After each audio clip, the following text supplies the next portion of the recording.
কালাই রুটির যে স্বাদ, আমার মনে হয় এটা বেশ ইউনিক। না খেলে আপনি বুঝবেন না যেটা আসলে স্বাদটা কেমন।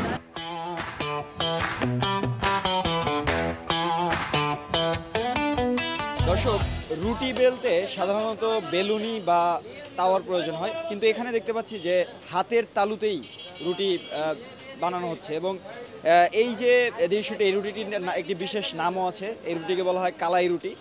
রাজশাহীর বিখ্যাত একটি খাবার। এই খাবারটি আসলে, এই রুটিটি আসলে অন্যান্য জেলায় সাধারণত দেখা যায় না, এই রাজশাহীতেই দেখা যায়। একটু আপনাদেরকে দেখানোর চেষ্টা করব যে হাতে কিভাবে আসলে তারা রুটিটি বানাচ্ছেন, হাতের তালুর উপরে কোনো রকম বেলুনি বা কোনো ধরনের সরঞ্জাম ছাড়াই হাতের তালুতে এই রুটিগুলো বানানো হচ্ছে এবং এই রুটিগুলো তাওয়ার মধ্যে ভাজা হচ্ছে। আমি একটু তাদের সাথে আসলে কথা বলতে চাই। আসলে কোনো তাওয়া ছাড়া কিভাবে এভাবে বানানো, আসলে হাতে এটা হয় কিভাবে? এটা হাতে মানে এভাবে হাতে শিক্ষা করেছি আমরা, তো এই জন্য হাতেই এটা রুটি বানাতে হবে। আর হাতের রুটি বানালে আপনার স্বাদ বেশি হবে। এটা আছে আপনার মাছকালার গুঁড়া, আতপ চালের গুঁড়া, ঠান্ডা পানি ভালো করে মিক্স করে একসাথে ছানতে হবে। চলে কেমন? চলে মোটামুটি, মার্শাল্লাহ আলহামদুলিল্লাহ ভালোই চলে। কোন সময়টাতে বেশি? এই এখন শুরু হলো বেচা কিনা। হ্যাঁ, শীতেও চলে, আর আপনার মাগরিব টাকা রাত 12টা পর্যন্ত একই রকম চলে। এটা বেশিরভাগটাই আপনার রুটি রাজশাহীতেই বেশি চলে। তারপরে চাঁপাইনবাবগঞ্জে পাবেন, আরও হয়তো অন্য অন্য কোনো জায়গাতে পাবেন, কিন্তু এইরকম রুটি এই কোথাতেই আসতে হবে, আপনার রাজশাহীতেই আসতে হবে। আমি যখন এখানে আসি তখন শুনি যে এটা অনেক নাম ডাক, এবং আমি প্রথমে যখন ট্রাই করি আমার খুবই ভালো লাগে এই জিনিসটা।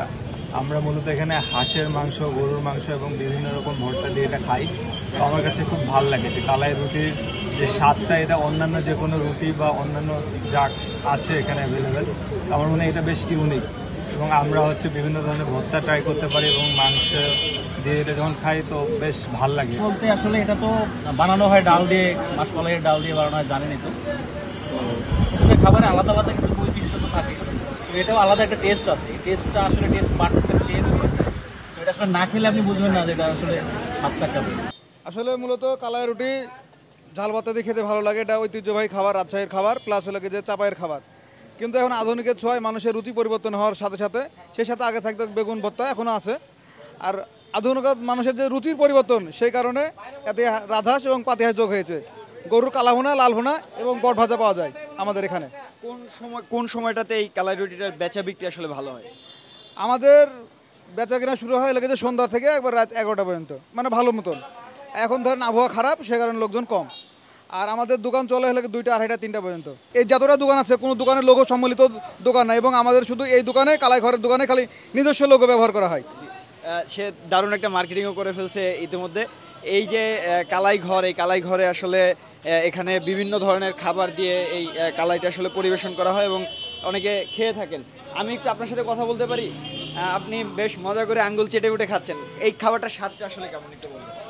এটা রাজশাহীর মধ্যে একটু স্পেশাল মনে হয় আমাদের কাছে, যে কালাই রুটিটা অনেক সুস্বাদু, বিশেষ করে আমাদের বেগুন ভর্তাটা। কি দিয়ে খেতে বেশি ভালো লাগে, এবং অন্যান্য কোনো জায়গায় দেখছেন কিনা এই রাজশাহী ছাড়া?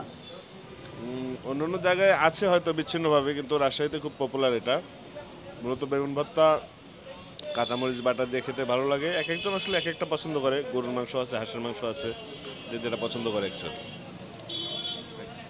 দর্শক, যেমনটা দেখাচ্ছিলাম, এই যে কালাই রুটিটা আপনাদেরকে একটু দেখানোর চেষ্টা করছিলাম। রাজশাহীর ঐতিহ্যবাহী একটি খাবার, এবং রাজশাহীতে যারা আসেন সাধারণত এই কালাই রুটিটা তারা ট্রাই করেন। এবং এখানের আমি কিছুক্ষণ আগেও দেখছিলাম যে এই দোকানটিতে আসলে অনেক মানুষের ভিড়ভাট্টা লেগে থাকে, এবং তারা যেটা বললো যে আবহাওয়া খারাপ থাকার কারণে আজকের দিনে কিছুটা ভিড় কম হলেও শীত যত ঘনিয়ে আসবে তত এই কালাই রুটির বেচা বিক্রি বেড়ে যাবে।